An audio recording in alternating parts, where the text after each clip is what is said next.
Hi everyone, welcome to Vinayaka by Mansi. Today we will do class 12th history chapter 2 Kings, Farmers and Towns. Early states और उनकी economics. अभी तक देखो हमने कितनी भी हिस्ट्रीज पढ़ी है। कहीं मीसोपोटामिया की हिस्ट्री आपने पढ़ी हुई है, अलग अलग डायनेस्टीज़ आपने पढ़ी है, लेकिन ये ऐसा चैप्टर है इसमें मेजरली ना हम इंडिया की बात करेंगे मोर स्पेसिफिकली, और इंडियन जो रूलर्स थे उनके बारे में जानेंगे। और इस वीडियो के अलावा कहीं से और कुछ करने की ज़रूरत नहीं है, कोई भी सपोर्ट मटेरियल कुछ भी लेने की ज़रूरत नहीं है। इस नोट्स के अलावा और कोई सपोर्ट मटेरियल या कुछ भी ये वाला वो ले लिया सैम्पल पेपर है या वो कुछ सपोर्ट नहीं करेगा, नोट्स सपोर्ट करेंगे वाले। इसके अलावा और कुछ मत देखना। Without wasting any time let's start. अब देखो, हड़प्पन सिविलाइजेशन के बारे में तो आप सबको पता ही है, इंडस वैली सिविलाइजेशन जिसके बारे में हम पढ़ चुके हैं ऑलरेडी। उसके एंड के बाद जो जो चेंजेस आए ना इंडिया में, वो बहुत ज़्यादा इम्पॉर्टेंट चेंजेस है जिसके बारे में हमें पता होना चाहिए, और जिसने बाद में जो इंडिया डेवलप हुई उसमें बहुत ज़्यादा मेजर कॉन्ट्रीब्यूशन किया है। ठीक है, तो हड़प्पा सिविलाइजेशन एंड होने के बाद कुछ स्टार्टिंग में फीचर्स बताती हूँ, क्या क्या मेजर पॉइंटर्स बताती हूँ जो चेंजेस हुए। सबसे पहली बात तो जो ऋग्वेदा है ना, बहुत important Veda, one of the Vedas, वो कंपोज हुआ हड़प्पा सिविलाइजेशन के एंड के बाद। और किन लोगों ने कंपोज किया उसको? इंडस वैली और इंडस रिवर के जो अलॉन्ग रहते थे ना लोग, और उसकी ट्रिब्यूटरीज के आसपास जो लोग रहते थे, उन लोगों ने ये ऋग्वेद कंपोज करा।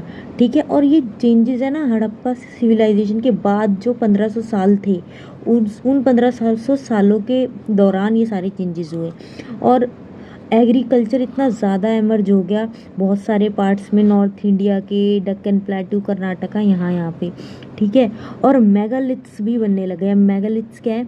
जो बहुत ज़्यादा इलाबोरेट करके अच्छे से जो स्टोन के स्ट्रक्चर बनाते हैं ना, वो बनने लग गए थे। कहाँ कहाँ पे? सेंट्रल और साउथ इंडिया में मोस्टली। और कब से? फर्स्ट मिलेनियम BCE से।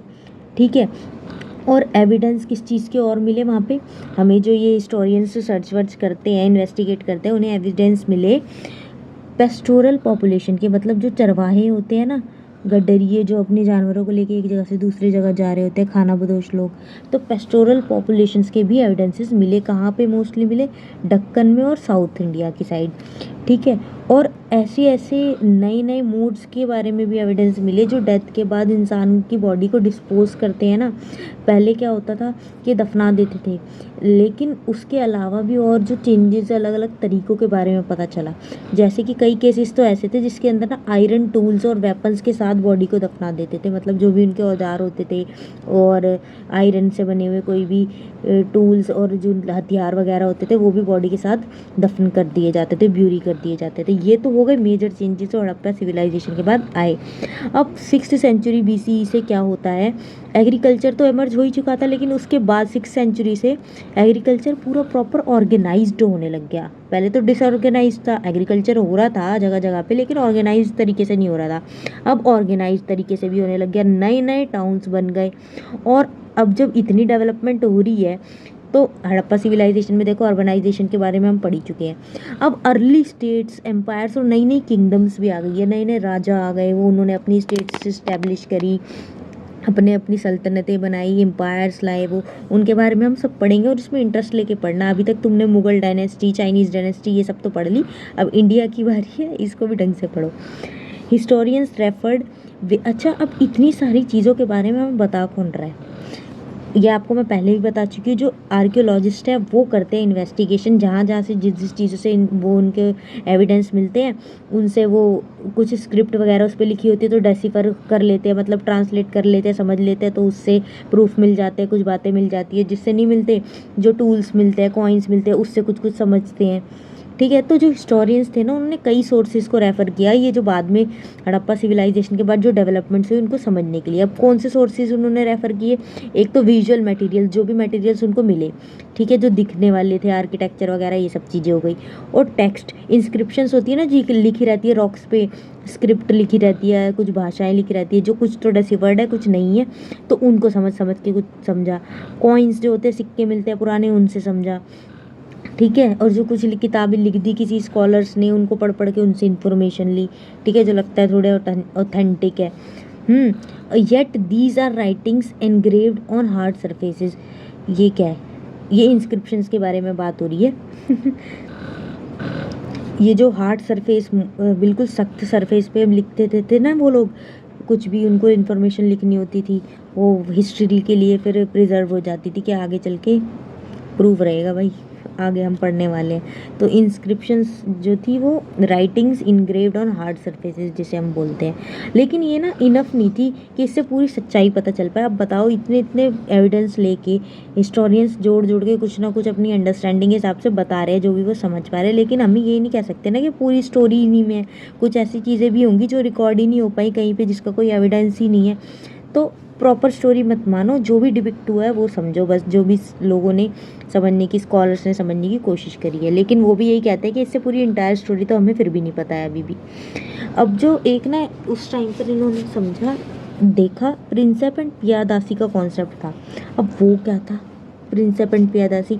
अब प्रिंसेप तो जेम्स प्रिंसेप को बोलते हैं, जो एक ऑफिसर था ईस्ट इंडिया कंपनी में, जो ब्रिटिशर्स की थी ना ईस्ट इंडिया कंपनी, उसमें ऑफिसर था। ये बड़ा हिस्ट्री के बारे में चीज़ें निकालता था, इन्फॉर्मेशन वगैरह है। और पियादासी क्या है वो भी मैं आपको बताती हूँ। देखो, पता है कुछ डेवलपमेंट्स ना इंडियन एपिग्राफी में भी हुई इन 1830s। मतलब ये जो सारी चीज़ें हैं, जितनी भी ये इंस्क्रिप्शंस हैं, इनको जब स्टडी करते हैं ना तो इसको बोलते हैं एपिग्राफी। तो इसमें बहुत सारी डेवलपमेंट हुई 1830s में। अब जेम्स प्रिंसेप बोल रही, जेम्स प्रिंसेप जो था ऑफिसर था, ठीक है, इसने क्या किया, ब्राह्मी एंड खरोष्टी स्क्रिप्ट थी, उसको इसने डेसिफर किया, उसको इसने समझ लिया कि ये क्या लिखी है, क्या इसका मतलब है। और इसने फिर और ज़्यादा हमारी हेल्प करी कि हम चीज़ों को, पास्ट को और अच्छे से समझ पाएँ। ये देखो, ब्राह्मी स्क्रिप्ट को इसने ये झा का ता इन वर्ड से एकदम कंपेयर करा कि किसका मतलब क्या है, और देवनागरी स्क्रिप्ट जैसा भी कंपैरिजन मिल पाया फिर हमें कि हिंदी में इनका क्या मतलब है, तो समझ पाए मतलब इनकी हेल्प से। जेम्स प्रिंसेप का इतना बड़ा कॉन्ट्रीब्यूशन था, ठीक है। और इन स्क्रिप्ट्स में ना ब्राह्मी और खरोष्टी ना स्क्रिप्ट है, जैसे देवनागरी स्क्रिप्ट है ना हमारी हिंदी में हम लिखते हैं, और उर्दू को कौन सी स्क्रिप्ट है बताओ, फारसी, ये वाली जो हम स्क्रिप्ट लिखते हैं। और पंजाबी में कौन सी होती है, गुरुमुखी। तो ये ब्राह्मी और खरोष्टी तो इन्होंने कर दी थी डेसिफर। और इन स्क्रिप्ट्स में ना मेंशन था किसका, एक किंग का, जिसको बोला जाता था पियादासी, जिसकी अभी मैं बात कर रही थी कि प्रिंसेप और पियादासी ये क्या है भाई। प्रिंसेप तो पता चल गया जेम्स प्रिंसेप, और पियादासी क्या है, एक किंग, जिसका मतलब है प्लीजेंट टू बी होल्ड। मतलब इस वर्ड का मतलब है जिसको बड़े प्यार से होल्ड करके रखा हुआ है, बहुत अच्छा, अच्छे से संभाल के रखना। पियादासी बहुत अपना प्रिय, ये इसका वर्ड का मतलब है, ठीक है। लेकिन ये किसी किंग को लेके बोला जा रहा है। अब वो किंग कौन है, किंग अशोक। इतना ज़्यादा मेजर कंट्रीब्यूशन था किंग अशोका का, जिसके बारे में हम पढ़ने वाले हैं इसमें बहुत ज़्यादा। तो उनको बोला जाता था पियादासी। पता है इन इंस्क्रिप्शंस में ना कहीं पे भी ना अशोका का नाम, अशोका मेंशन नहीं है, पियादासी ही मेंशन है, या और अदर नाम्स कुछ में होगा, लेकिन mostly Piyadasi. There is a perception that Piyadasi must have been used for king Ashoka, grand son of Chandragupta Maurya. अब ये किंग अशोका है कौन भाई, जो चंद्रगुप्त मौर्य था, मतलब मौर्य डायनेस्टी थी जब मौर्यास का रूल था, उनमें चंद्रगुप्त मौर्य जो रूलर था उनका पोता किंग अशोका था, उसको पियादासी बोलते थे। और ये परसेप्शन थी कि अशोका को ही पियादासी बोलते, मतलब लोग ये मानते ही थे। और ये अशोका ना बहुत ज़्यादा फेमस रूलर था। कहाँ पे फेमस था, बुद्धिस्ट टेक्स्ट में, क्योंकि ना बुद्धिज़्म को बहुत फॉलो करते थे अशोका, तो बुद्धिस्ट टेक्स्ट में इनका बहुत अच्छे से मेंशन है, इन्होंने बहुत कंट्रीब्यूट भी किया है। तो बुद्धिस्ट टेक्स्ट में बहुत फेमस रूलर थे अशोका, ये आपको याद रखना है। और कई स्कॉलर्स हैं, उन्होंने ये रियलाइज़ करा जब वो पढ़ते हैं, चीज़ों को कनेक्ट करते हैं, कि there were links between political changes and economic and social development. मतलब अभी तक हमने देखो ब्रीफली देखा, ठीक है, कि हड़प्पन सिविलाइजेशन के बाद क्या क्या चेंजेस आए, स्क्रिप्ट्स में क्या क्या चेंजेस आए, कैसे डेसिफर किया, क्या क्या सोर्सेज रेफर करे, और मेजर क्या डेवलपमेंट हुई, जैसे ऋग्वेद वगैरह, ठीक है। और एग्रीकल्चर से रिलेटेड भी हमने जाना। लेकिन पढ़ने वालों ने, स्कॉलर्स ने एक चीज़ और समझी के लिंक्स थे किस किस पे, जो पॉलिटिकल लेवल पे चेंज हो रहे थे, इकोनॉमिक लेवल पे चेंज हो रहे थे। ये नहीं था कि यहाँ चेंज हो रहे तो एक दूसरे से कनेक्टेड नहीं है, सारे चेंजेस एक दूसरे से कनेक्टेड थे। और ये अभी भी होता ही है, जब पॉलिटिकल कुछ चेंजेस आते हैं उनका सोसाइटी पे फ़र्क पड़ता है, इकोनॉमिकली फ़र्क पड़ता है, तो उस टाइम पे भी ऐसे ही था। इन सब चीज़ों पे के चेंजेस में ना कनेक्ट था, जो डेवलपमेंट हो रही थी सब एक दूसरे से कनेक्टेड थी। और ये लिंक्स समझना ना हमेशा सिंपल नहीं था। क्यों? क्योंकि कभी कभी कुछ बातें डायरेक्ट नहीं होती ना, इनडायरेक्टली दिमाग लगा के समझना पड़ता है। ओ, इससे ये चेंज आया, उससे वो चेंज आया, ये स्कॉलर्स ही कर सकते हैं, तो इतना ईजी तो था नहीं। सॉरी। अब बात करते हैं स्पेसिफिकली अर्लीस्ट स्टेट्स की, मतलब उस टाइम पर जो अर्लीस्ट नई नई स्टेट्स इमर्ज हो रही थी उनकी डिटेल्स अब जान लेते हैं। देखो 6th सेंचुरी BC ही जो है ना टर्निंग पॉइंट माना जाता है इंडियन हिस्ट्री में। क्यों माना जाता है? क्योंकि इसमें ना बहुत सारी ऐसी क्रूशियल डेवलपमेंट्स हुई जिससे ये बहुत ज़्यादा रिमार्केबल टाइम माना गया। जैसे कि क्या क्या चेंजेस हुए भाई, क्या डेवलपमेंट्स हुई? यूज़ ऑफ आयरन बढ़ गया, मतलब आयरन का बहुत ज़्यादा यूज़ होने लग गया, वेपन्स बनने लग गए, बहुत ज़्यादा काम होने लग गया, बहुत ज़्यादा इस्तेमाल होने लग गया इसका। ठीक है, प्रोडक्शन में भी पता है, एग्रीकल्चर प्रोडक्शन में भी ऐसे ऐसे टूल्स यूज़ होने लग गए आयरन से बने हुए, जिससे प्रोडक्शन इंक्रीज़ होती थी। तो यूज़ ऑफ आयरन इंक्रीज़ हुआ, कॉइन्स आ गए जो पहले यूज़ नहीं होते थे, फिर कॉइन्स आ गए। पहले बार्टर सिस्टम चलता था, या जो भी सिस्टम थे पहले एक्सचेंज के, बार्टर सिस्टम ही था। कुछ कॉइनेज थी रोमन एम्पायर में और अदर जगहों पे, लेकिन इंडिया में बात करें तो डेवलपमेंट हुई किसकी? कॉइन्स की। और नई नई सिटीज़ इमर्ज हो रही थी, ये तो मैं आपको बता ही चुकी हूँ। और इसके अलावा नए रिलीजन्स भी आए, जैसे कि जैनिज़्म और बुद्धिज़्म, वो पहले नहीं थे, 6th सेंचुरी के आसपास ये भी डेवलप्ड हो गए, नए नए लोगों के फेथ्स बनने शुरू हो गए। और कुछ 16 स्टेट्स थी जो इमर्ज हुई, जो कि बहुत इंपॉर्टेंट है, जिन्हें हम बोलते हैं महाजनपदास। आपने इसका नाम सुना होगा, पता नहीं होगा, लेकिन आपको ये 16 ऐसी स्टेट थी जिनको बोलते हैं महाजनपदास। और ये बड़ी जल्दी ही इस टाइम पीरियड में उभरनी शुरू हो गई, बननी शुरू हो गई, ऑकर्ड हुई। और work used in Prakrit and Sanskrit, इसमें मैं बताती हूँ ये क्या मैंने बोला है। देखो महाजनपदास का मतलब है, महा का तो आपको पता ही है, बड़ा महा, ठीक है, लेकिन जनपदास क्या है? ये वर्ड निकला कहाँ से महाजनपदास? ये वर्ड ना प्राकृत और संस्कृत में यूज़ किया जाता है। और जनपदास का मतलब है, जना का मतलब तो हो गए लोग, पीपल, और पदास मतलब उनके पैर, फुटप्रिंट्स। तो इसका बेसिक वो है कि जना हो गए लोग, और फुट्स मतलब हो गए सेट, सिट्स, फुट्स और सेटल्स, मतलब जहाँ जहाँ पे लोग जा जा के सेटल हुए, वहाँ पे स्टेट्स इस्टेब्लिश हुई। तो उस कॉन्सेप्ट से इन्होंने नाम निकाला महाजनपदास, जो संस्कृत और प्राकृत में यूज़ होता था। अब पता है संस्कृत ना ऐसी लैंग्वेज थी, तो जो पढ़े लिखे बहुत ज़्यादा पंडित्स वगैरह होते थे उन्हीं को नॉलेज थी इसकी, तो वही समझ पाते थे। लेकिन प्राकृत ऐसी लैंग्वेज थी जो कि कॉमन लोग भी समझ पाते थे। तो ये वर्ड ना दोनों में ही यूज़ होता था। ठीक है, ये भी आपको जानने वाली बात है, उस टाइम पे कौन सी लैंग्वेज का क्या यूज़ था और किस किस को। अब संस्कृत हर कोई नहीं समझ पाता था ना, प्राकृत तो हर एक कॉमन पीपल के लिए भी ईजी थी समझना। देखो ये रहे 16 महाजनपदास, गंधार, पंचाल, मगध। और देखो इन सब में ना 16 में सबसे पहला जो था वो था मगध। यहाँ देखो 16 के 16 आपको पता होनी चाहिए कौन से है, कुरु, पंचाल, कोसाल, विदेहा, अंगा, मत्स्य, अवंती, असका, कंबोजा, मगध, अंगा, काशी। अब इन महाजनपदास की बात करिए, 16 स्टेट्स इतनी इंपॉर्टेंट है, इनके बारे में जानते हैं और डिटेल में। 6th BC से तो ये स्टार्ट हुए और इसी टाइम से ये राइज होना शुरू हुए, ये तो हमें पता ही है। ये स्टेट्स ना या तो किंग्स रूल करते थे, उनका राज चलता था यहाँ पे, या फिर गनाज और संघ, ये लोग जो संघ बने हुए होते हैं ना वो इनको रूल करते हैं। अब संघ क्या होता है भाई? ओलिगार्कीज होती है। ओलिगार्कीज मतलब गवर्नमेंट बाय फ्यू, जब कुछ लोग मिलकर गवर्नमेंट चलाते हैं ना उसे बोलते हैं ओलिगार्की। ठीक है, एक स्मॉल और प्रिविलेज ग्रुप जो चलाते हैं, या तो किंग्स चलाते हैं या कुछ ऐसा ग्रुप होता है, संघ होते हैं जो रूल करते हैं। तो महावीर और बुद्धा जो थे ना, जिनके बारे में हम पढ़ते हैं, इतने पता ही है, भगवान महावीर एंड बुद्धा, वो इन्हीं गण से बिलोंग करते थे, संघ से, इन्हीं से रिलेटेड थे वो। ठीक है, और जहाँ वेयर पावर, और इन ओलिगार्की का मतलब क्या है? जहाँ पे पावर शेयर होती है कुछ नंबर्स ऑफ मैन के ही अमंग, मतलब जो कुछ लोग होते हैं ना वो ही उन्हीं के पास पावर होती है। और इनको ना ज़्यादातर कलेक्टिवली ना राजाज भी बोला जाता है। ठीक है, ये हो गए राजाज यहाँ के। किंग्स है, राजा है एक, तो वो पता ही है हमें, लेकिन जब संघ है तो वो इकट्ठे बहुत सारे राजाज हो गए।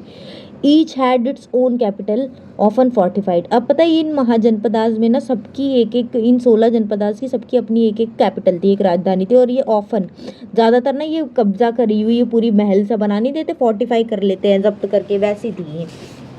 ऑफन फोर्टिफाइड, इनको महल सा बना लिया जाता था, बाउंड्रीज बना ली जाती थी।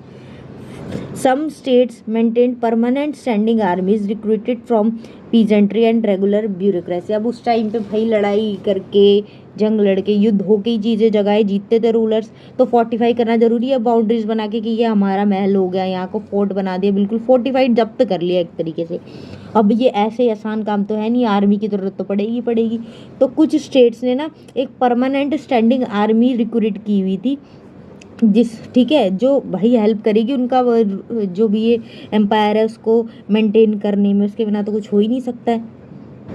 अब जो पीजेंट्स होते थे ना, छोटे किसान वगैरह, और जो ब्यूरोक्रेट्स होते थे जो काम वाम देखते थे, ब्यूरोक्रेसीज वगैरह, उनमें से जो बंदे होते थे मेन, उनको काम के लगते थे, आर्मी में ये हेल्प कर सकते हैं, उनसे ये उनको आर्मी में भर्ती करा लेते थे और वो फिर सर्व करते थे। अब हम बात करते हैं धर्मसूत्रास की। अब ये धर्मसूत्रास क्या है? धर्मसूत्रास वो होते हैं जिसमें ना जो किंग्स वगैरह है और जो बाकी के लोग हैं जिनके रूल्स उन्हें फॉलो करने हैं ना, जो एक मोरल रूल्स होते हैं कि आप ये कर सकते हो, ये नहीं कर सकते, धर्म से रिलेटेड, रिलीजन से रिलेटेड, जो वो मानते ही हैं, तो वो सब धर्म सूत्रज में लिखा होता था। अब फंक्शंस ऑफ रूलर्स वर, अब रूलर्स का जो काम था ना वो क्या था कि वो टैक्स कलेक्ट करेंगे और लोग उनको सलामी देंगे, ट्रिब्यूट करेंगे, मतलब उनकी इज्जत करेंगे, ये तो रूलर्स का काम था। धर्मसूत्रा में भी ये मेंशन है। और नॉर्म्स क्या वो कर सकते हैं, क्या नहीं कर सकते, ये सब भी धर्मसूत्रा में ही होता है। संस्कृत टेक्स्ट होते हैं ये, जो कि कौन लिखते थे? ब्राह्मण्स लिखते थे उस टाइम पे। और फर्स्ट अमंग द महाजनपद, आज मगध है, मैं आपको बता ही चुकी हूँ। मगध है क्या? जो आज का बिहार है उसे हम मगध बोलते हैं। फैक्टर्स फॉर द राइज, अच्छा मगध जो हमने पढ़े 16 महाजनपदास इतनी जल्दी जल्दी बन गए, इमर्ज हो गए, इनके इसके पीछे के क्या क्या रीजंस थे जो ये राइज हुए? फैक्ट, अब मगध की स्पेशली बात करें तो 6th से 4th सेंचुरी के टाइम पर इनके बीच में मगध बहुत ज़्यादा पावरफुल हो गया। इन 16 जनपदास में पहला ही था और ये बहुत पावरफुल हो गया। Powerful and ambitious rulers like Bimbisara, Ajatashatru, Mahapadmananda, ये रूलर्स वहाँ के बहुत ज़्यादा पावरफुल थे। अब जहाँ के रूलर्स पावरफुल है, वहाँ की स्टेट तो पावरफुल बनेगी ही बनेगी ना, वो इस लेवल पर उसको लेकर जाएंगे। और जहाँ के रूलर्स ही बेकार है, वो तो अच्छी खासी स्टेट को भी ख़राब ही कर देंगे। तो availability of iron enabled the Magadhans to make tools and weapons, और वहाँ पर इतना आयरन अवेलेबल था ना तक कि ये अपनी आर्मी के लिए भी वेपन्स ऐसे बना लेते थे ताकि इनके पास पावर आए। आर्मी स्ट्रांग तो रूलर स्ट्रांग, और पावरफुल स्टेट, फिर अगर आर्मी स्ट्रांग नहीं है तो रूलर भी स्ट्रांग नहीं है। तो ये इतने पावरफुल रूलर्स थे जिनके मैंने आपको नाम बताया, जैसे बिम्बिसारा, अजातशत्रु और महापद्मनंदा। इनके पास भाई टूल्स और वेपन्स अच्छे खासे हो गए थे आयरन के, और आयरन माइंस भी बहुत थी जो कि आज प्रेजेंट डे झारखंड में है। ठीक है, तो इसका फ़ायदा इन्हें बहुत हुआ मगध को राइज करने में। और एलिफेंट्स की अवेलेबिलिटी भी बहुत थी, जो कि फॉरेस्ट में बहुत ज़्यादा उनको मिल जाते थे, जो आर्मी में बहुत ज़्यादा इंपॉर्टेंट थे उस टाइम पे। अब उस टाइम पे ड्रोन्स, मिसाइल्स, ये वो तो थी नहीं, ब्रह्मोस वगैरह, तो एलिफेंट्स अच्छी मात्रा में उन्हें मिल जाते थे, आर्मी और स्ट्रॉन्ग। और सॉइल जहाँ पे खेती वगैरह होती है, एग्रीकल्चर प्रोडक्टिविटी जो कि बहुत इंपॉर्टेंट है सर्वाइवल के लिए, किसी भी एम्पायर के लिए, किसी भी जगह के लिए, वो भी वहाँ पे बढ़िया तरीके से हो रही थी भाई। फर्टाइल सॉइल था। गंगा और उसकी ट्रिब्यूटरीज, गंगा नदी और उसकी ट्रिब्यूटरीज भी बड़ी हेल्पफुल थी। Means of cheap and convenient communication, जब एक जगह से दूसरी जगह जाना है तो वो नदियों के थ्रू चले जाते थे। ज़्यादा एक्सपेंसिव भी नहीं थी ये कम्युनिकेशन करना, चीप भी थी और ईजी भी थी, कन्वीनियंट। एक तो यहाँ भी हेल्प हुई। Location of Pataliputra facilitated routes of communication along Ganga. ठीक है, देखो पाटलिपुत्रा जो थी ना, कैपिटल थी। अब वो ऐसी जगह पे लोकेटेड थी जहाँ से कम्युनिकेशन करना इजी था, गंगा के किनारे, गंगा के थ्रू कम्युनिकेशन इजी था। ऐसी जगह पे पाटलिपुत्र थी, जो आज के टाइम का पटना है। ठीक है, अभी जो पाटलिपुत्र है ना, ये पहली कैपिटल नहीं थी मगध की, पुरानी कैपिटल थी राजगृहा। और ये पता है क्यों बदली? क्योंकि राजगृहा थी हिल्स में, ऊंचे पहाड़ों में।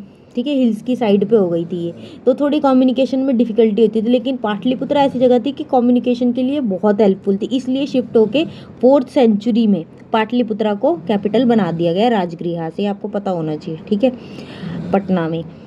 अब बात करते हैं हम मौर्यन एम्पायर की स्पेसिफिकली। अभी अभी मौर्य में चंद्रगुप्त मौर्य के पोते की बात हुई ना, अशोका की। अब मौर्यन एम्पायर के बारे में जानते हैं। अब ये Maurya empire, the rise of Magadha culminated in the emergence of Maurya empire. अब मगध इतना राइज हो गया है और तो उसका अब रिजल्ट क्या हुआ, मौर्य एम्पायर भी इस्टेब्लिश हो गया, शुरू हुआ, एमर्ज हुआ एकदम से। अब चंद्रगुप्त जो मौर्य थे वो था फाउंडर इस एम्पायर के। वो फाउंडर थे जिन्होंने ये एम्पायर स्टैब्लिश करा पूरा। ये वाले राजा देखो, चंद्रगुप्त मौर्य, ठीक है। इन्होंने अपना कंट्रोल पता है कहाँ तक बनाया हुआ था, अफगानिस्तान और बलूचिस्तान तक। फिर इंडिया में तो था ही था, अफगानिस्तान और बलूचिस्तान। अब अफगानिस्तान तो भाई अखंड भारत, पहले तो तुम समझ ही गए होंगे जो मैं कहना चाहती हूँ। His grandson Ashoka the most famous ruler conquered Kalinga. जो कलिंगा थी आज के टाइम में जिसे हम उड़ीसा बोलते हैं, उसके पोते ने, चंद्रगुप्त मौर्य के पोते ने उसको कॉन्कर किया। जब देखो दादा इतना ज़्यादा पावरफुल और समझदार है तो पोता भी उससे भी ज़्यादा फेमस रूलर था। उसने कलिंगा को जीत लिया था। इसने तो अफगानिस्तान तक रूल किया, बलूचिस्तान तक अपना कंट्रोल एक्सटेंड किया, और अशोक ने कलिंगा को भी अपने अंडर ले लिया था।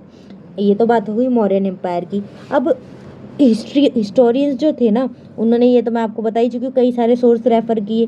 अब मौर्यन एम्पायर के बारे में जानने के लिए भी उन्होंने बहुत मेहनत करी, इसको रेफर किया, इंस्क्रिप्शन पढ़ी, ये पढ़ा वो पढ़ा।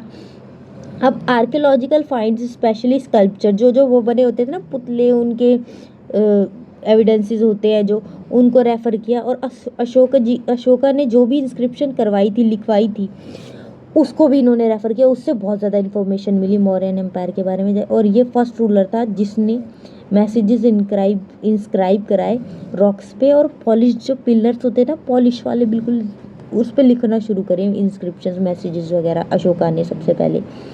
और ज़्यादातर अशोकन इंस्क्रिप्शन ना प्राकृत लैंग्वेज में लिखी होती थी, ताकि बाकी के कॉमन लोग भी जिसे समझ पाते थे। प्राकृत लैंग्वेज मतलब संस्कृत के कंपैरिजन में कॉमन पीपल लैंग्वेज थी। और कुछ ऐसे सोर्सेज रेफर किए जैसे कि इंडिका, जो मैगस्थनीज ने लिखी थी, इंडिका अकाउंट ऑफ मैगस्थनीज, इसको रेफ़र किया। और कौटिल्य का अर्थशास्त्र, उसको भी इंफॉर्मेशन लेने की कोशिश करी उससे। और जो बुद्धिज़्म और जैनिज़्म है ना, बुद्धिज़्म और जैनिज़्म, उनके जो लिटरेचर है और पुराण्स वगैरह जो हो गई, उनको भी पढ़ के उससे इंफॉर्मेशन गैदर करी इन्होंने, हिस्टोरियंस ने। और ये जो इंफॉर्मेशन थी हमें मिल गई, देखो। और अशोका को अशोका द ग्रेट भी बोला जाता था, पियादासी तो बोला ही जाता था, और अशोका द ग्रेट बोला जाता था। क्यों? क्योंकि इसके जो मोरल्स थे ना, जो इसकी वैल्यूज़ थी, वो थी इतनी अच्छी कि द ग्रेट ही बोला जाएगा इन्हें। देखो ये बोलते थे, all men are my children, जितने भी लोग हैं वो सब मेरे बच्चे हैं। और what I desire for my own children and I desire their welfare, और मैं अपने बच्चे के लिए क्या चाहता हूँ, उनकी खुशी, उनके लिए काम करना, उनका वेलफेयर करना। Both in this world and the next that I desire for all man, इस अभी जीते जी भी, इस वर्ल्ड में भी, और इसके बाद जो भी है तब भी मैं सबका वेलफेयर ही चाहता हूँ। You do not understand to what extent I desire this, and if some of you do understand, you do not understand the full extent of my desire। कह रहा है कि जितना मैं ये चाहता हूँ ना, तुम समझ नहीं सकते कि मैं इस चीज़ को कितना चाहता हूँ, मैं लोगों के लिए करना, हेल्प करना, वेलफेयर करना। और अगर कुछ लोग समझते भी है ना कि मैं क्या सोचता हूँ, फिर भी किस हद तक मैं ये सोचता हूँ ना, वो भी आप नहीं समझ पाओगे। एम्परर अशोका के वर्ड्स हैं। अब अशोका का ना धम्मा था, अशोका धम्मा। भी धम्मा क्या है वो भी मैं आपको बताती हूँ। जो ये लिखना चाहते थे ना, जो इंस्क्रिप्शंस इन्होंने लिखाई थी, जो इनके प्रिंसिपल्स थे जिनको ये फॉलो करते थे और ये बोलते थे कि ये सबको फॉलो करना चाहिए, वो इन्होंने लिखा है अशोका धम्मा में, ठीक है। उसे अशोका धम्मा कहते हैं, ठीक है। इंस्क्रिप्शन जो भी जिसमें इनके प्रिंसिपल्स लिखे हैं, इसमें क्या प्रिंसिपल्स थे, एक तो बड़ों की रिस्पेक्ट करो, और जितने भी ब्राह्मण्स और ये जो साधु वगैरह सेक्ट्स होते हैं, रिलीजन से रिलेटेड इंपॉर्टेंट फिगर्स होती है, इनके प्रति काइंडनेस रखो, जनरॉसिटी रखो। और जो स्लेव्स होते हैं, सर्वेंट्स होते हैं, उनको भी काइंडनेस से ट्रीट करो, उनसे रूड ना हो, हार्श ना हो। और रिलीजियस टॉलरेंस भी होनी चाहिए एक दूसरे के प्रति, जो आजकल बहुत कम बची है। जैसे हिंदू मुसलमान को दुश्मन मान रहा है, कोई किसी को दुश्मन मान रहा है, तो ये बोलते थे कि एक दूसरे के रिलीजन की ना रिस्पेक्ट और टॉलरेट करो दोनों की एक्टिविटीज़ को। ये नहीं कि बर्दाश्त से ही बाहर हुआ है, ब्रदरहुड बना रहना चाहिए इनकी, मतलब पीस, ये सारे इनके प्रिंसिपल्स थे। और मौर्यन एडमिनिस्ट्रेशन, जैसे वो एडमिनिस्ट्रेशन किया उस पूरे एम्पायर का मौर्य रूलर्स ने, उसके फीचर्स के बारे में आप जानते हैं, जो कि अशोका की इंस्क्रिप्शंस में मेंशन है। देखो, जो मौर्यन किंग था ना, वो हेड था एडमिनिस्ट्रेटिव सिस्टम का, ठीक है, और अच्छा खासा एडमिनिस्ट्रेटिव सिस्टम था, जब भी तो इतना लंबा एम्पायर चला। और इसके पास एब्सोल्यूट पावर थी, सारी पावर एंड में इन्हीं के पास थी, सेंट्रल पावर और कोई नहीं था, जो कि अब चलता है डेमोक्रेसी वगैरह, ऐसा तो था नहीं कि एक ही जने के पास पावर नहीं होगी। लेकिन यहाँ पे मॉडर्न किंग के पास एब्सोल्यूट पावर थी, जो इन्होंने कह दिया वही होगा। और इतना बड़ा एम्पायर था जो कि नंबर ऑफ प्रोविंसेस में डिवाइडेड था, बहुत सारी प्रोविंसेस थी, जैसे अब अपनी होती है ना सिटीज स्टेट्स वगैरह, उस टाइम पे प्रोविंसेस थी, जहाँ पे किंग्स का रूल होता है ना, रूलर्स का रूल, तो उनको प्रोविंसेस बोलते थे ब्रिटिशर्स भी। जो उनके कब्जे में आ जाती थी वो तो प्रोविंसेस होती थी, और बाकी होती थी प्रिंसली स्टेट, जो बाद में उन्होंने उन्हीं के लोगों के प्रिंसेस के लिए छोड़ दी थी कहने के लिए। तो जो ये एम्पायर था बहुत सारी प्रोविंसेस में डिवाइडेड था। तो मॉरियंस जो थे ना, उनकी बहुत ज़्यादा स्ट्रॉन्ग स्टैंडिंग आर्मी भी थी, जो मैं बता ही चुकी हूँ। ये देखना मॉरियन एम्पायर की कुछ व्यू। और 5 ना मेजर पॉलिटिकल सेंटर्स थे। एक तो था पाटलिपुत्र, पटना में बताई चुकी हूँ, तक्षशिला, उज्जैनी, तोसाली एंड स्वर्णगिरी। स्वर्णगिरी का मतलब है लिटरली गोल्डन माउंटेन, जो कि गोल्ड माइंस कर्नाटका की थी, वहाँ से बहुत ज़्यादा गोल्ड लिया गया, टैप किया गया, उसके लिए बहुत ज़्यादा इंपॉर्टेंट पॉलिटिकल सेंटर था ये स्वर्णगिरी, तोसाली, उज्जैनी, तक्षशिला और पाटलिपुत्रा। यहाँ से बहुत ज़्यादा मेन पॉइंट्स थे पॉलिटिकल डिस्कशन के, और डिसीजंस यहाँ से लिए जाते थे, एडमिनिस्ट्रेशन किया जाता था, इतना बड़ा एम्पायर। और पाटलिपुत्रा कैपिटल थी मैंने आपको बताया ना कितनी इंपॉर्टेंट थी ये जगह, कम्युनिकेशन कितनी ईजी थी यहाँ से। और स्ट्रॉन्गेस्ट जो कंट्रोल होता है ना, वो पाटलिपुत्रा में उसके आसपास की जगहों पे ज़्यादा स्ट्रॉन्गेस्ट होता था। जैसे अब है ना इंडिया में दिल्ली के आसपास ज़्यादा कंट्रोल दिखता है, ज़्यादा दिखता है कि हाँ भाई जो भी मेन पॉलिटिकल सेंटर्स है दिल्ली में है वो, क्योंकि वो कैपिटल है। These centres were situated on important long distance trade routes. अब जितने भी ट्रेड रूट्स होते थे ना, जो बाकी कंट्रीज़ के साथ भी होते थे ट्रेड्स, अलग अलग सिटीज़ प्रोविंसेस के साथ भी होते थे, तो वो ट्रेड रूट्स जो थे ना लंबे लंबे, ये पॉलिटिकल सेंटर्स ना उन्हीं इम्पॉर्टेंट ट्रेड रूट्स के आसपास या वहीं पे सिचुएटेड थे, ताकि कम्युनिकेट करना ईजी हो। और communication along both land and riverine routes was vital for the existence of empire। अब ये तो हमें पता ही है भाई, कम्युनिकेशन पानी के थ्रू भी ज़रूरी थी और लैंड के थ्रू भी, लैंड रूट्स के थ्रू भी ज़रूरी थी, मतलब बहुत ज़्यादा इंपॉर्टेंट थी एम्पायर ढंग से रह पाए, एग्जिस्ट कर पाए। उसके लिए कम्युनिकेशन ही नहीं होती तो फिर चीज़ें बहुत डिफ़िकल्ट होती और बहुत अलग होती। और जर्नीज़ जो थी ना, जब इतने लंबे लंबे ट्रेड रूट है तो सेंटर से लेके प्रोविंस तक की जर्नी महीने नहीं तो हफ्ते तो लगाती थी, इतना टाइम लगता था। और जो लोग जाते थे ना, मतलब ऑन द मूव होते थे, उनको प्रोटेक्शन भी चाहिए होती है भाई, जब वो जा रहे इधर से उधर लंबी लंबी जर्नी पे, तो इसीलिए आर्मी की भी ज़रूरत महसूस हुई है, कि ये भी रीज़न था। ठीक है, दूसरा सब कमिटीज़ भी थी। अब ये सब कमिटीज़ का क्या रोल था भाई, कुछ सब कमिटीज़ थी उस टाइम पे। देखो ये कैसे पता चला हमें, ये मेगास्थनीज है ना, जो एंशियंट ग्रीक हिस्टोरियन है, ये भी हिस्ट्री के बारे में पढ़ते हैं, हिस्टोरियन है, तो इन्होंने अपने टेक्स्ट में ये मेंशन किया है कमेटी जो थी, और इन्होंने 6 सब कमिटीज़ के बारे में बताया, जो कि ऑर्गेनाइज थी और वो कोऑर्डिनेट करती थी आर्मी से। ठीक है, मिलिट्री एक्टिविटीज़ वगैरह ये सब चीज़ें देखती थी, मतलब एडमिनिस्ट्रेशन में बहुत ज़्यादा रोल था। हम एडमिनिस्ट्रेशन के बारे में ही तो पढ़ रहे हैं। ये देखती थी सब कमिटीज़, जो पहली थी वो तो नेवी के बारे में, ठीक है, उसको एडमिनिस्टर करती थी। दूसरी जो थी वो ट्रांसपोर्ट और इन्वेंट्री, जो इधर से उधर सामान वामान जा रहा है, ट्रांसपोर्ट का सिस्टम, ये सारी चीज़ें एडमिनिस्ट्रेट करती थी second sub committee. Third cavalry वगैरह जो हो गई, और fourth horses, fifth chariot and elephants, sixth sub committee handle करती थी इन सब चीज़ों को। और जो सेकंड कमेटी थी ना, वो और भी बहुत सारी चीज़ें करती थी, ट्रांसपोर्ट से रिलेटेड तो थी जो बुलॉक कार्ट्स होते थे ना, जो बुलॉक कार्ट्स और जो सामान ले जाने वाले सामान है, सोल्जर्स वगैरह जो भी हैं, उन चीज़ों को ये हैंडल करती थी। बुलॉक कार्ट्स कैसे सामान इधर से उधर लेके जाएंगे, फूड लेके जाएगी, फॉडर्स एनिमल्स को जो खाना चाहिए, और जो लोग काम करेंगे, जो आर्टिस्टन्स की ज़रूरत है, सोल्जर्स को देखने वाले भी, जो उनको भी प्रोटेक्शन, उनकी भी नीड्स को जो देखे, ये सारे काम सेकंड कमिटीज़ के थे। और पता है अशोका ने भी ना बहुत सारे ऐसे मेजर्स लिए इस एम्पायर को होल्ड करने के लिए, जो कि बहुत इंपॉर्टेंट है। जैसे कि लोगों में अच्छी चीज़ें बनी रहे। एम्पायर में जब लोग ही ढंग से नहीं रहेंगे, वो उथल पुथल मचाएंगे, तो एम्पायर ढंग से चल थोड़ी ना पाएगा।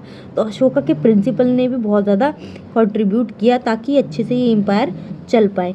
जैसे कि उन्होंने अपना धम्मा जो है उसको प्रमोट किया, और उन्होंने स्पेशल ऑफिसर्स बिठाए जिनको धम्मा महामताज बोला जाता है, ताकि वो क्या काम दिया था उनको कि तुम्हें ये धम्मा का जो मैसेज है ना, ये सब में फैलाना है, सब में स्प्रेड करो ये बातें। स्पेशली ऑफिसर बिठाए गए उसके लिए, ठीक है। इतना इम्पोर्टेंस इन्होंने समझी इन चीज़ों की। और मौर्यन इम्पोर्टेंस की बात हो रही, तो मौर्यन एम्पायर की इम्पोर्टेंस क्या है वो भी हम जान लेते। देखो, एक तो जो अशोका इंस्क्रिप्शंस है वो हमें मौर्यन एम्पायर की ही देन है, जो कि कितनी अच्छी अच्छी चीज़ें, मैसेजेस वो उससे पता चल रहा है, इन्फॉर्मेशन मिल रही है हमें। हिस्टोरियंस इसी की हेल्प से समझ पाए ना, तो इम्पॉर्टेंट एक तो ये बात हो गई, ठीक है। और ये जो इंस्क्रिप्शन थी ना अशोका की, ये बाकी रूलर से बहुत अलग थी। अशोका एक तो रूलर बहुत पावरफुल था, हम्बल था बाकी रूलर्स से ज़्यादा, बहुत ज़्यादा डाउन टू अर्थ टाइप्स, ठीक है, क्योंकि ये प्रिंसिपल्स ही इतने अच्छे अच्छे फॉलो करते थे, तो हम्बल तो होंगे ही।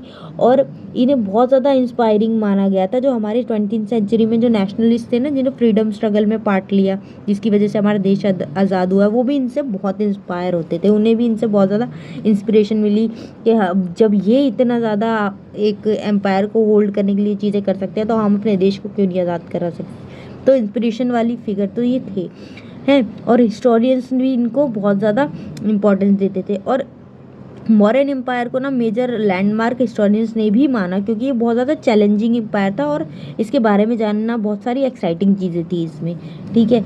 और स्टोन स्कल्पचर्स, बहुत सारे ऐसे स्कल्पचर्स बने हुए थे जो कि स्पेक्टेक्युलर आर्ट का एग्जाम्पल है। देखना कितनी प्यारी आर्ट बनी हुई है, ये भी तो इम्पोर्टेंस बताती है मौर्यन एम्पायर की। लेकिन इतनी सारी अच्छी बातों के बाद भी ना ये वाला एम्पायर बस 150 साल ही चल पाया, जो कि वैसे देखा जाए ना अगर हिस्ट्री में, तो इतना भी लंबा नहीं है लंबा 150 साल, लेकिन इतना भी लॉन्ग टाइम नहीं है। और क्योंकि एम्पायर्स और भी ज़्यादा लंबे लंबे चलते हैं। क्यों अब ये इतना लंबा क्यों नहीं चल पाया? देखो, इतनी अच्छी चीज़ें थी, लेकिन ना कंट्रोल जो भी था वो यूनिफॉर्म तरीके से नहीं था सारी जगह पे, एक सही तरीके से सेम तरीके से सारी जगह पे हो। और 2nd सेंचुरी से नई किंगडम्स भी इमर्ज होनी शुरू हो गई, और भी नई मौर्यन एम्पायर के अलावा, तो और इनका डिक्लाइन हो गया।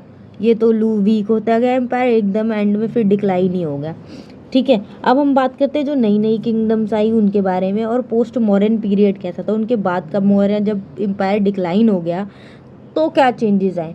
अब देखो, नई चेंजेस ये आए, 2nd सेंचुरी BCE से नए रूलर्स निकलने शुरू हुए अलग अलग जगहों पे, जैसे कि चोला डायनेस्टी आई, चेराज, पांड्याज आए। ये कहाँ पे? Tamilakam were known from Sangam text. अब संगम टेक्स्ट है ना, उससे पता चला कि ये चोलाज, चेराज एंड पांड्याज भी एग्जिस्ट करते थे। अब ये तमिलाकम क्या है? एंशियंट तमिल कंट्री, जो अब आंध्र प्रदेश का कुछ पार्ट, केरला और तमिलनाडु के कुछ पार्ट्स को तमिलकम बोला गया, ठीक है। और ये सारी इन्फॉर्मेशन मिली हमें संगम टेक्स्ट से। संगम टेक्स्ट क्या है अब भाई? संगम टेक्स्ट में जो पोएम्स है ना, जो चीफ्स और उनकी वेज, जो भी लोग थे, रूलर्स थे, वो बताते थे कि कैसे उन्होंने अक्वायर की जगह, कैसे जीती जगहें, और कैसे कैसे रिसोर्सेज का डिस्ट्रीब्यूशन किया, उसके बारे में इन्होंने इसमें मेंशन किया ये पोएम्स के थ्रू। और इसमें ना ये जो चोलास वगैरह थे ना, ये बहुत ज़्यादा स्टेबल और प्रॉस्पेरस थे। ये जितने भी राजा थे ये भी स्टेबल थे और वो अच्छे खासे प्रॉस्पेरस थे। और ये मेजरली कहाँ थे? दक्कन और साउथ इंडिया में, ठीक है। और कुछ स्टेट्स थी जो सतवाहनाज, शाकाज वगैरह, ये नॉर्थ वेस्ट, शाकाज तो थे नॉर्थ वेस्ट इंडिया में, और सतवाहनाज कहाँ के थे, कहाँ पे थे? वेस्टर्न और सेंट्रल इंडिया में इन्होंने रूल किया। और इन्होंने खूब फ़ायदा उठाया लॉन्ग डिस्टेंस ट्रेड का, जब भी तो जाके एमर्ज होने शुरू हो गए। किसी ने कुछ कहा कि नहीं, किसी ने किस चीज़ का बेनिफिट उठा के जैसे तैसे इन्होंने अपना रूल स्टैब्लिश, ठीक है। तो ये बीच में डिस्टर्बेंस हो गई थी, उसको इग्नोर करो। देखो, ये सतवाहनास थे वेस्ट और सेंट्रल इंडिया में, शाकास थे नॉर्थ वेस्ट इंडिया में, चोलास, चेरास, पांड्यास ये साउथ इंडिया में थे मेनली, ये जो इस्टेब्लिश हो रही थी किंगडम्स, रूलर्स वगैरह, ठीक है। और कुशांस थे जो कि 1st सेंचुरी BCE से 1st सेंचुरी CE तक चले। ओह, इतना लंबा रूल किया। Ruled over a vast kingdom extended from Central Asia to north west India. Central Asia से नॉर्थ वेस्ट इंडिया तक इन्होंने अपना रूल, अपनी किंगडम स्टैब्लिश करी, एक्सटेंड करी कुशान्स ने। ठीक है, ये देखो उन्हीं के टाइम के कॉइन्स। और ये कौन थे जो शाकास थे, ये पता है? शाकास सेंट्रल एशिया से ही इन लोगों का ओरिजिन था, वहाँ से आए हुए लोग थे ये। तो ये लोग आए, इन्होंने यहाँ पे राज किया। मौर्यन एम्पायर के बाद इनके एम्पायर्स बने, और कहाँ कहाँ के पे बने वो भी मैंने आपको बता दिया, इंपॉर्टेंट है, याद रखना।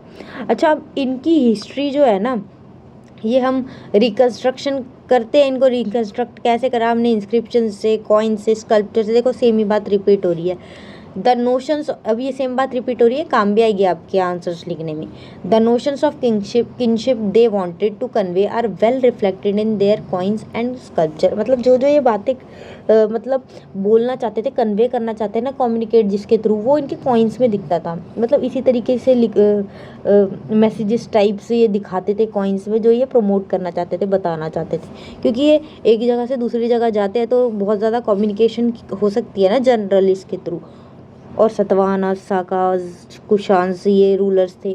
अच्छा, जो कुशानस रूलर्स थे ना, इनके कई स्टैचूज वहाँ पे भी पाए गए हैं मथुरा में।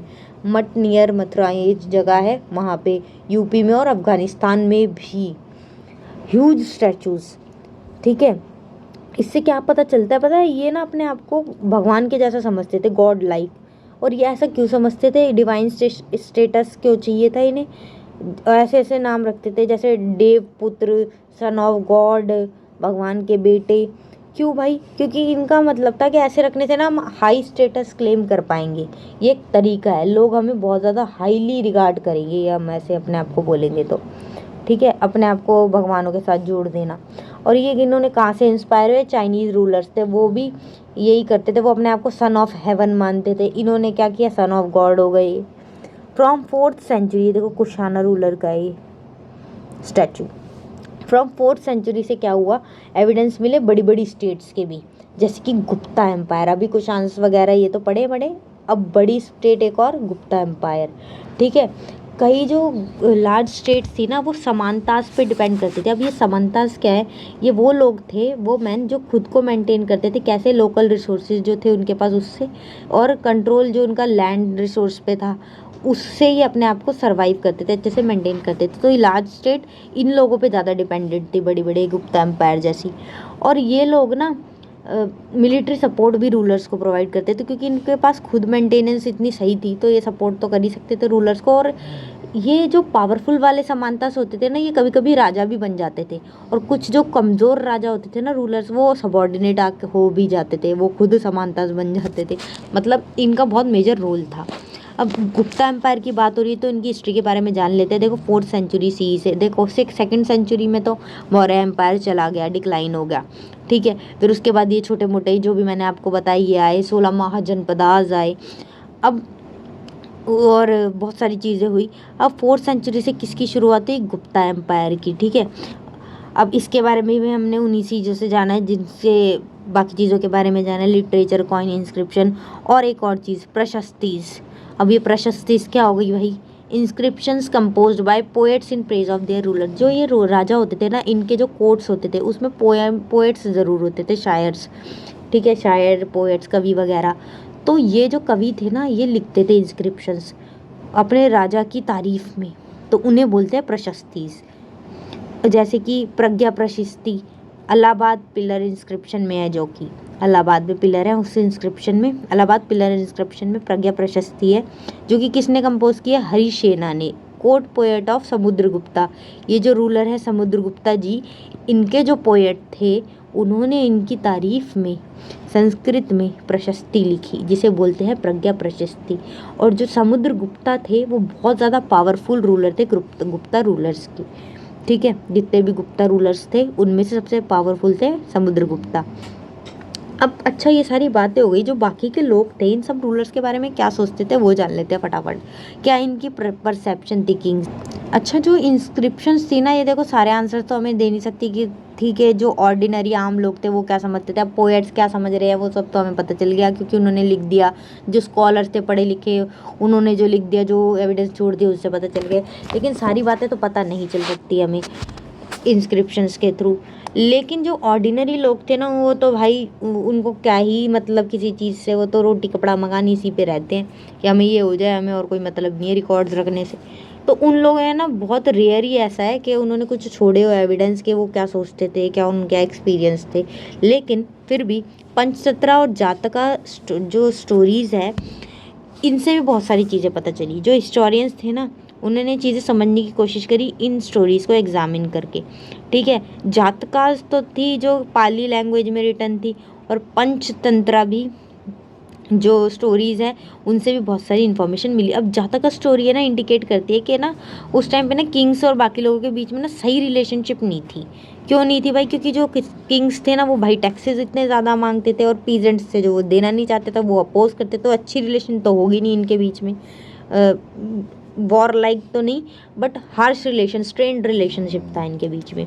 और पता है, from oral folk tales such as Panchatantra and Gandatindu जातका वर, प्रोनाउंसिएशन पे मत जाना, ये टेक्स्ट ध्यान रखना, ठीक है। Were lately written in Pali in first millennium C, जो ये वाली मैंने आपको बताई है टेल्स, ये पाली में लिखी गई फर्स्ट मिलेनियम सी में। और पता है, other strategies aimed at increasing production to meet growing demand for tax is also adopted। मतलब जब ऐसी रिलेशनशिप्स थी, टैक्स की इतनी डिमांड थी, किंग्स ऐसे मांगते थे टैक्स हद से ज़्यादा, लोग परेशान होते थे, तो वो ना नई नई स्ट्रैटेजीज अपनाते थे। कुछ तो परेशान होते थे और कुछ फिर तरीके भी बंदा ढूंढता ही, जब पता ही है भाई कि ये मांगेंगे टैक्स, तो प्रोडक्शन बढ़ाने के तरीके ढूंढते थे कि हम इतनी प्रोडक्शन कर ले कि हम टैक्स दे पाए, ये डिमांड है इसकी फुलफिल कर पाए राजाओं की। ठीक है। और एक स्टोरी तो डिपिक्ट भी करती है कि एक किंग था जो बुरी तरीके से कलेक्ट करता था टैक्सेस, लोगों को इतना टॉर्चर करता था, और इससे क्या होता था, लोग ना बच के छुपने के लिए फॉरेस्ट में भाग जाते थे, वहाँ जा के रहते थे कि यहाँ पे नहीं आएगा टैक्स लेने किंग। तो एक तो ये ऑप्शन था, और कुछ दूसरे जो दूसरा ऑप्शन ढूंढते थे सॉल्यूशन, वो प्रोडक्शन ज़्यादा और करेंगे ताकि टैक्स भर पाए, वो ये करते थे भाई। अब एक ना सुदर्शन लेक है गुजरात में, उसके बारे में भी जान लेते हैं। एक रॉक इंस्क्रिप्शन थी जो पत्थर पे लिखी गई संस्कृत में, किसने लिखवाई, किसके बारे में थी? जो शाका रूलर था ना, रुद्र दमन, इसके अचीवमेंट्स के बारे में ये इंस्क्रिप्शन है, उसमें मेंशन है सुदर्शन लेक का, तो इसलिए मैंने आपको बता दिया। और ये ना लोकल गवर्नर उस टाइम पे, मौर्य रूल के टाइम पे जो लोकल गवर्नर था उसने बनवाई थी। और रुद्र दमन जिसकी हम बात कर रहे हैं, शाका रूलर की, इसने ये रिपेयर करवाई कई बारी। ठीक है। और अपने ही एंड से, अपने रिसोर्सेज से, इसने टैक्स लेके पैसे लेके फिर नहीं करवाया लोगों को परेशान करके, मतलब खुद के रिसोर्सेज से इसने इसको रिपेयर कराया। और गुप्ता रूलर्स भी था एक, गुप्ता रूलर, उसने भी इसको रिपेयर कराया बाद में। ठीक है। और कई ना जो स्ट्रैटेजीज़ की मैंने बात करी प्रोडक्शन बढ़ाने के लिए, वो बहुत सारी स्ट्रैटेजीज़ के बारे में हम डिटेल में जान लेते हैं। देखो क्या इन्होंने तरीके अपनाए प्रोडक्शन बढ़ाने के लिए। एक तो इन्होंने प्लग एग्रीकल्चर में शिफ्ट कर लिया, जैसे कि पहले जो भी ये सिस्टम यूज़ करते थे प्लाग का यूज़ नहीं करते थे, अब ये प्लाग का यूज़ करने लगे ताकि अच्छे से इनकी एग्रीकल्चर एक्टिविटी हो पाए और प्रोडक्शन बढ़ पाए। और फर्टाइल आलू, मगर ये वाली ना जो प्लाग का यूज़ हो रहा है, प्लग आपको पता ही होगा, इतना तो पता होना चाहिए भाई, नहीं पता है तो गूगल कर लेना, जो टूल होता है ये, ठीक है, खुदाई करते हैं, टिलिंग वगैरह करते हैं, प्लगिंग करते हैं ना, उसमें ये काम आता है। Spread in fertile alluvial river valleys, अब ये कहाँ तक सीमित था? जो गंगा और कावेरी नदी है ना, उसकी वैलीज है, उसके अराउंड, उसके आसपास जो सॉइल है, फर्टाइल जगहें हैं एग्रीकल्चर से के लिए, वहाँ पे ये यूज़ होता था। और कब से शुरू हुआ? 6th सेंचुरी से। ठीक है। और इससे फ़ायदा भी हुआ, प्रोडक्शन सच में इंक्रीज हुई। और iron tipped plug share, iron वाली टिप का प्लग को यूज़ करने लग गए। लेकिन ये ना जो सेमी एरिड एरियाज थे जैसे पंजाब और राजस्थान में, वहाँ पे नहीं यूज़ होते थे, वहाँ रिस्ट्रिक्शन थी इनकी 12th सेंचुरी तक। तो वहाँ पे भी क्या होता था, वहाँ पे हो एग्रीकल्चर बहुत ज़्यादा फेमस था पंजाब और राजस्थान में। और हिली ट्रैक्ट्स, जो हिली एरियाज है नॉर्थ ईस्ट और सेंट्रल इंडिया में, वहाँ पे भी हो एग्रीकल्चर फेमस था। और इरिगेशन होती थी, सिंचाई कुएं से, टैंक से और कैनाल से। देखो मैंने अब स्टार्टिंग में बताया था ना, एग्रीकल्चर ऑर्गेनाइज्ड हो गया था, एमर्ज हो रहा था बहुत सारी जगहों पे। और ट्रांसप्लांटेशन ऑफ पैडी, पैडी को भी ट्रांसप्लांट करने का काम शुरू हो गया था इधर से, मतलब ट्रांसप्लांट करना ही एक जगह से दूसरी जगह और भी जगह पे, मतलब इसकी खेती करना। ठीक है। अब पता है, जब ये तक एग्रीकल्चर की हम बात करें तो रूरल सोसाइटी जो थी वहाँ पे ना लोगों में बहुत ज़्यादा डिफरेंसेस थे। अब डिफरेंसेस क्यों थे, देखो बताती हूँ। एक होता है गहापति, जो एक टर्म है यूज़ की गई है पाली टेक्स्ट में, मतलब हेड और मास्टर ऑफ हाउस होल्ड, जो घर का एक हेड होता है, गहापति उसे बोलते थे। और तमिल लिटरेचर संगम टेक्स्ट में भी मेंशन है कि डिफरेंसेस तो थे भाई, क्योंकि जिसके पास जितने रिसोर्सेज है उस हिसाब से लोग एक दूसरे में भेदभाव करते थे। एक था वेललार, जो लैंड ओनर्स को बोला जाता था। दूसरे आ गए प्लागमैन, जो प्लागिंग करते थे, उन्हें बोलता था उजावार। और तीसरे हो गए बिल्कुल ही स्लेव्स, जो होते थे मजदूर बंधुआ, उन्हें बोलते थे आदिमाई। ठीक है, तो ये डिफरेंसेस तो थे। With the increase in production differences arose among people engage in agriculture. जैसे जैसे प्रोडक्शन इंक्रीज होती थी तो डिफरेंसेस भी लोगों में बढ़ते थे, क्योंकि रिसोर्सेज भी जिसके पास जितने थे उसमें भी डिफरेंसेस होते होंगे। फिर होते होंगे क्या, होते ही हैं जब इतनी सारी चीज़ें होती हैं तो। जो बुद्धिस्ट ट्रेडिशन है ना, वो भी रेफर करता है कि जो लैंडलेस एग्रीकल्चरल लेबर्स थे, स्मॉल पीजेंट्स थे और लार्ज लैंड लॉर्ड्स थे, उनका मेंशन है बुद्धिस्ट ट्रेडिशन में भी। अब यहाँ देखो एक बात, किसी ग्रुप को बोल रहे हैं एग्रीकल्चर लेबर्स, किसी को स्मॉल पीजेंट की कैटेगरी में डाला हुआ है, किसी को लार्ज लैंड लॉर्ड्स की। अब कहाँ हो रहा है, कैसे हो रहा है, क्योंकि डिफरेंसेस है ना, रिसोर्सेज के बेसिस पे इनको इन कैटेगरी में डाला गया है। अब लैंडलॉर्ड्स और जो हेड होते थे ना विलेज के, बहुत ज़्यादा पावरफुल थे, इनका कंट्रोल था फार्मर्स पे। संगम टैक्स भी मेंशन करते हैं लार्ज लैंड ओनर्स और वेल अलार के बारे में, प्लगमैन, इन सब के बारे में। ऑन एंड ऑल क्या बात है कि रूरल सोसाइटी में डिफरेंस थे, जिसके पास जितनी कंट्रोल है लैंड पे, लेबर पे और टेक्नोलॉजी पे, उसके पास उतनी पावर है। अब लैंड ग्रांट्स की भी बात कर लेते हैं। उस टाइम पे ना लैंड ग्रांट्स मतलब गिफ्ट जब कर देते लैंड को, या उस जगह का यूज़ कर लो, उसको बोल दिया कि चलो तुम इसका यूज़ कर सकते हो किसी स्पेसिफिक पर्पस के लिए। फंबल बहुत कर रही हो आज भी, ठीक है, तो उन्हें बोलते हैं लैंड ग्रांट्स। अब इसकी बारे बात कर लेते कि इसका भी मेंशन है, उस टाइम पे ये भी होते थे। अब लैंड ग्रांट्स ना किंग रिकॉर्ड करते थे अपने इंस्क्रिप्शन में, कभी इन्होंने लैंड ग्रांट्स किए, ठीक है। और ज़्यादातर रिकॉर्ड्स थे ना, वो ज़्यादा जो ये किंग्स की इंस्क्रिप्शन में थे वो इन्हीं ग्रांट्स के बारे में थे। और वो भी किन को, जो रिलीजियस इंस्टीट्यूशंस होती थी या ब्राह्मण्स होते थे, उनको ये दे देते थे जब भी ज़मीनें यूज़ करने के लिए या वैसे गिफ्ट के तौर पे। उनका मेंशन इन्होंने इंस्क्रिप्शन में किया हुआ है राजाओं ने। अब लैंड ग्रांट्स जो सोर्सेज है, copper plates have been executed as symbol certifying the details of land. Copper की प्लेट्स पे लिखी हुई इंस्क्रिप्शंस मिली हैं, जिससे पता चला है कि भाई लैंड ग्रांट्स होते थे उस टाइम पे। उसमें मेंशन है ना, क्योंकि एक थी प्रभावती गुप्ता, वो कौन थी भाई, चंद्रगुप्त टू था, जो चंद्रगुप्त विक्रमादित्य जिसे बोलते हैं, उसकी बेटी, जिसने वकातकास से शादी की, जो कि दक्कन में पावरफुल रूल था जिनका, ठीक है। ये रही देखो, इसने शादी किया। अब हम इसके बारे में क्यों पढ़ रहे हैं वो भी मैं आपको बताती हूँ। देखो जो लीगल टेक्स्ट है ना, उसमें ये सजेस्ट किया गया, उनसे ये पता चला कि जो वुमन थी ना, वो उनका इंडिपेंडेंट एक्सेस नहीं था रिसोर्सेज, लैंड जैसी रिसोर्सेज पे।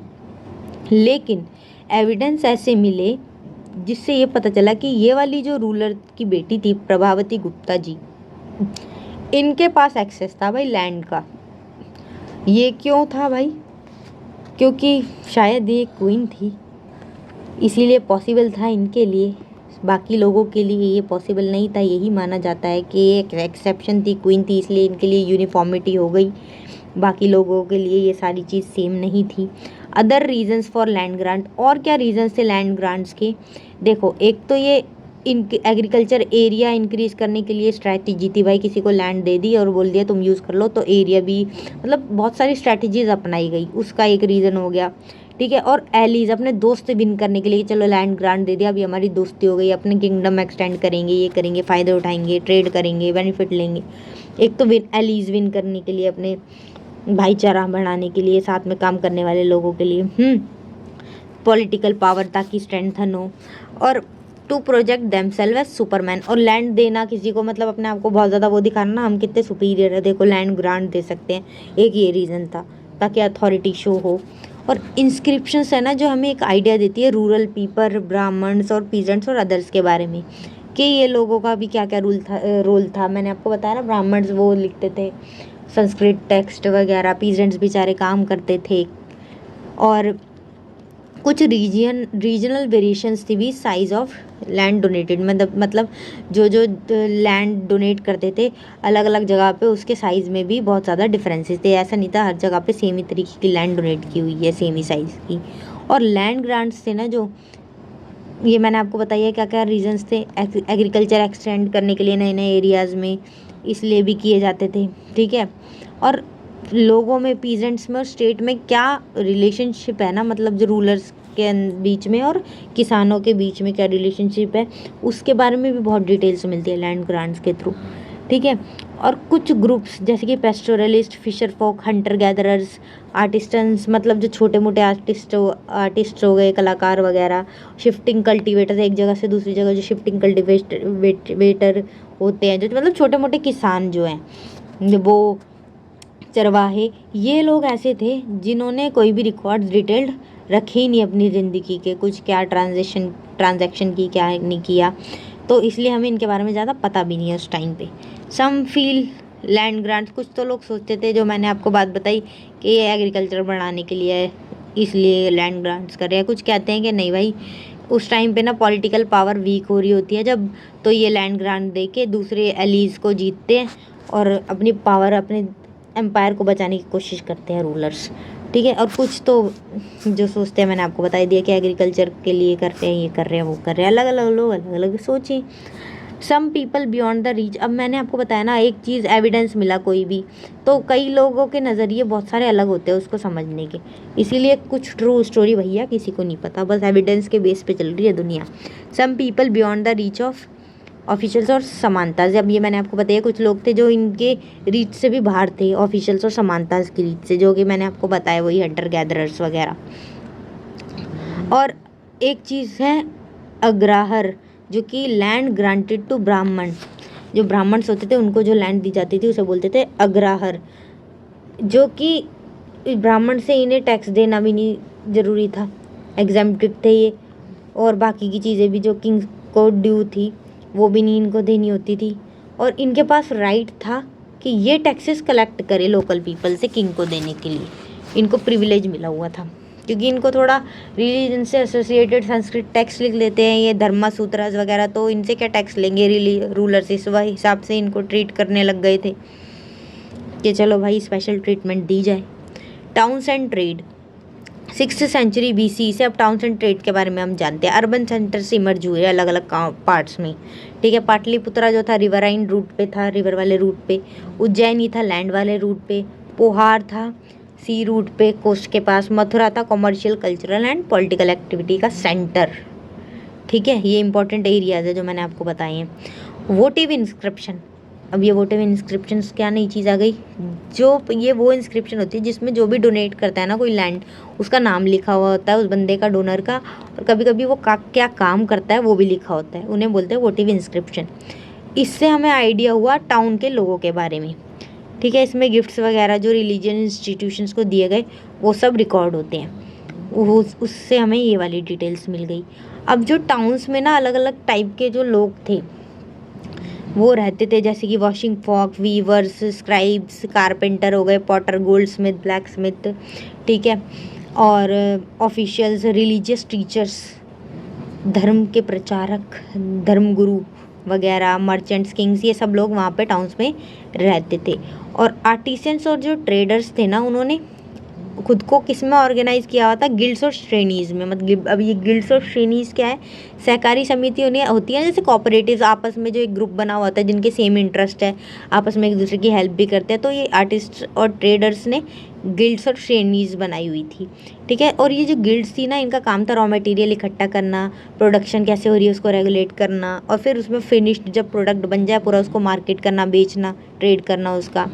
अब ट्रेड की बात हो रही है तो सिर्फ ना इन्हीं रीजन्स में कन्फाइंड नहीं था वो, और भी सब कॉन्टिनेंट और भी दूर दूर तक लोगों के साथ, कंट्री के साथ होता था, जैसे कि east and north Africa, west Asia, south east Asia और चाइना तक भी।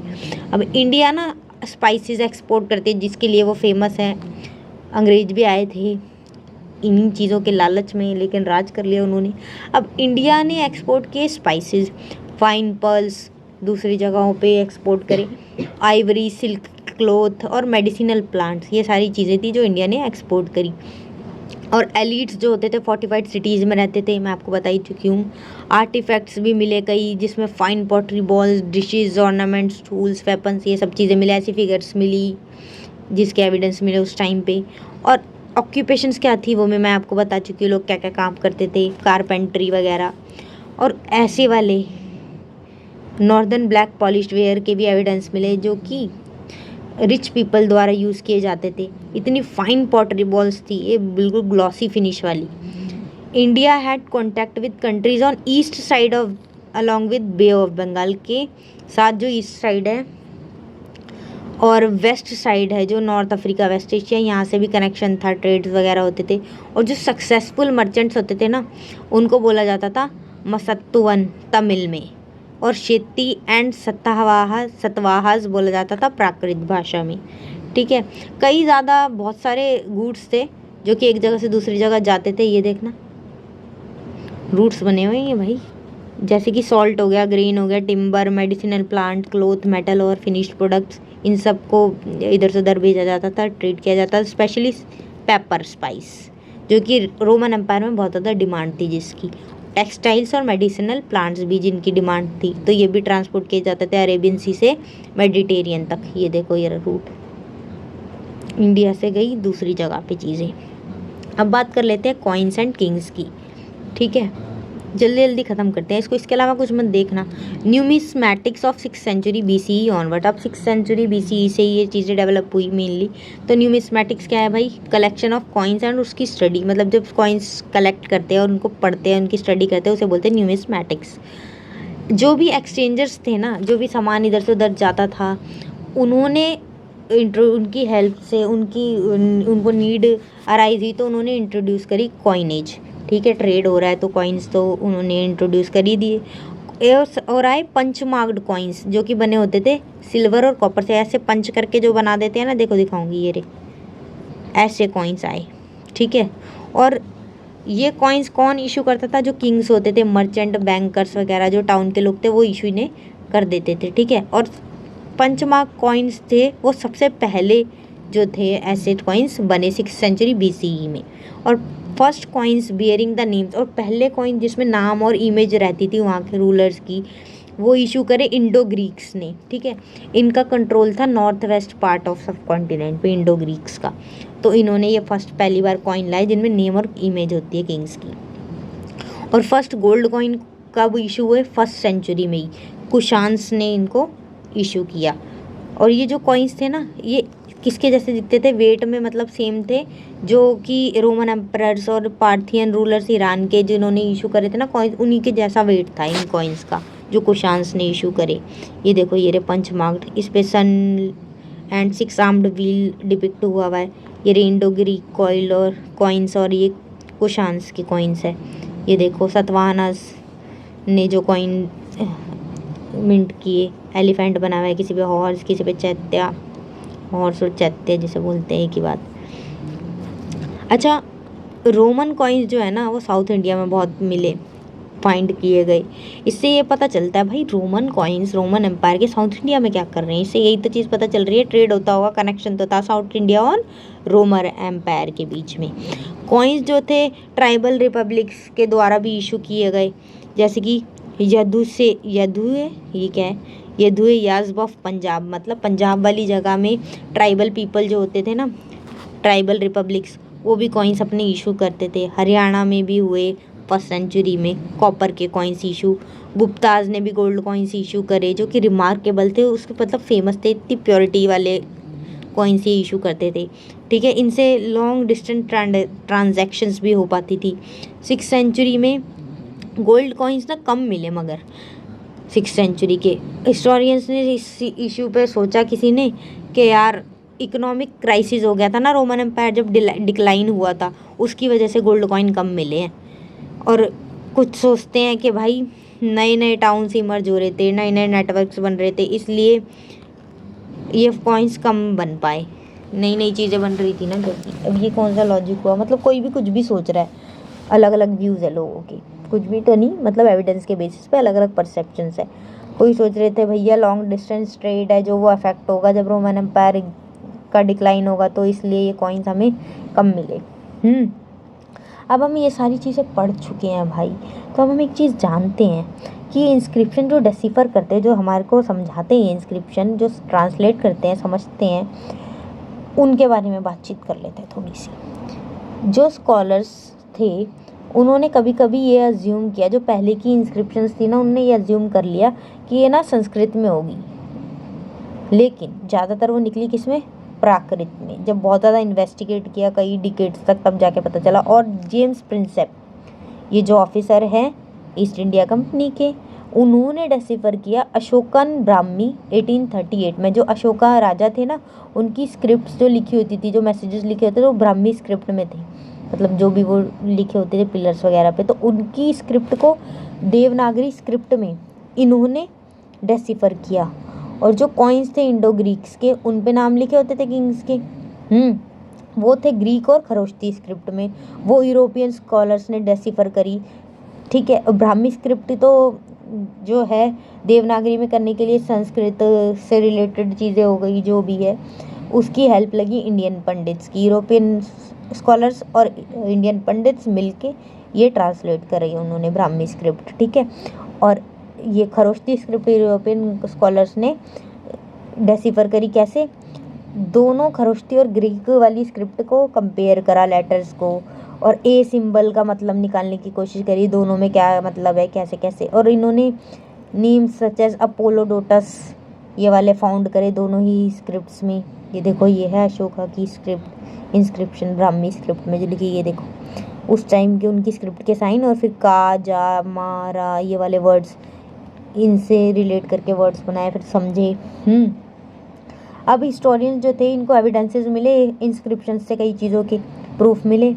अब ये पता चला उनमें कि जो अशोका है ना, इनका नाम किसी भी स्क्रिप्ट में नहीं है, इंस्क्रिप्शन में नहीं है, मैं आपको पहले भी बता चुकी हूँ। इसके अलावा क्या था, जो किंग था ना, उसको क्या बोला जाता था, देवनम पिया। देवनम पिया मतलब नाम नहीं मेंशन, अलग अलग नाम, जैसे पियादासी वगैरह, जैसे बिलव्ड ऑफ गॉड्स, पियादासी, ये नाम से पुकारा जाता था, उस इंस्क्रिप्शन में मेंशन किया जाता था रूलर्स को, जैसे कि अशोका को। There were a few inscription, कुछ इंस्क्रिप्शन थी जिसमें किंग को सीधा नाम दिया हुआ था अशोका, लेकिन ज़्यादातर में ऐसे ही नाम होते थे। ठीक है, और जब ये सारे कंटेंट, स्टाइल और लैंग्वेज, पेलियोग्राफी, इन सभी इंस्क्रिप्शंस की, एपिग्राफी वगैरह ऑब्जर्व की, एग्जामिन की, तो कंक्लूजन ये निकला कि ये सारे ना सेम ही रूलर ने इशू किए, क्योंकि सेम टाइप की बातें होती थी। अब अशोका इंस्क्रिप्शन जो थी उड़ीसा में प्रेजेंट डे में बहुत फाइंड की गई। अब इन इंस्क्रिप्शंस की ना लिमिटेशंस भी है, ये तो मैं आपको बता ही चुकी कि ट्रू स्टोरी तो पता चलती ही नहीं है भैया एक चीज़ से। तो क्या लिमिटेशंस थी इनकी, लेटर्स जो थे ना, इनमें कई फेंटेडली ग्रिफ्ट, कई समझ नहीं आते थे, इस तरीके से थे। अब इतनी पुरानी चीज़ें पूरा क्लियर तो सब समझ आएगा भी नहीं, कोई डैमेज हो जाते थे, कुछ लेटर्स मिसिंग होते थे, और कई बार ना एग्जैक्ट मीनिंग क्या है इन वर्ड्स का वो भी नहीं पता चल पाता है। ठीक है, और इतने टाइम तक कई इंस्क्रिप्शन अभी तक बच भी नहीं पाएंगी, ख़राब ही हो गई होगी, बिल्कुल डिस्ट्रॉय।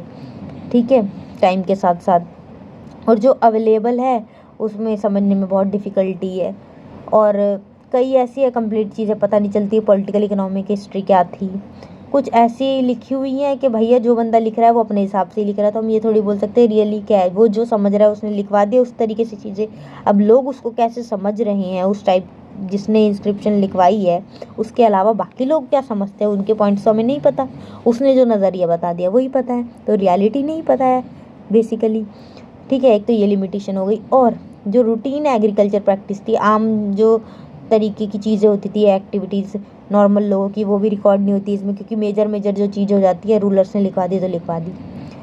ये सारी चीज़ें थी। This is all about the chapter, और कुछ इंपॉर्टेंट पॉइंट्स है वो समझ लो, देखो जो एक दो चीज़ें इंपॉर्टेंट है जाननी। और एक था हर्ष चरित्र, वो भी थी एक बायोग्राफी, किसकी है वो बायोग्राफी, हर्षवर्धन की। वो है king of Kannauj, composed by court poet Bana Bhatta. मतलब मैंने आपको बताया ना, जो कोर्ट पोएट्स होते हैं वो अपने रूलर के लिए कुछ चीज़ें लिखते हैं। ऐसे ही बंदा बत्ता जो कि कोर्ट पोएट थे कन्नौज के किंग के, उन्होंने लिखी किस पर बायोग्राफी, द हर्ष चरित्र, हर्षवर्धन जो किंग है उनके ऊपर। ठीक है, अब ये टाइमलाइन है, ये इंपॉर्टेंट है, आप एक बार इसको ज़रूर रीड कर लेना एमसीक्यू के पर्सपेक्टिव से। अब एमसीक्यू की वेटेज ज़्यादा है, तो कब क्या क्या चीज़ की डेवलपमेंट हुई स्पेसिफिकली वो टाइम पीरियड के हिसाब से देख लेना, कब समुद्रगुप्त आया, कब चंद्रगुप्ता टू आया। चालुक्यास जो है कर्नाटका में, और पल्लवास तमिलनाडु में जो रूल किया जिन्होंने, वो किस टाइम पीरियड में आए। हर्षवर्धन किंग कब आया। चाइनीज पिलग्रिम जुआन जांग कब आया बुद्धिस्ट टेक्स्ट की सर्च में। पता है यहाँ पे आते थे ये लोग बुद्धिस्ट टेक्स्ट से नॉलेज लेने, पढ़ने वढ़ने। अरब्स ने कब सिंध को कब्जे में लिया, जो अरब्स आए। अशोका के बारे में, कब से रीन हुई उनका, कब तक रूल था। अलेक्जेंडर कब आया भैया, कब इन्वेड किया उसने इंडिया को। 18 सेंचुरी 1784 में Asiatic Society of Bengal develop हुई।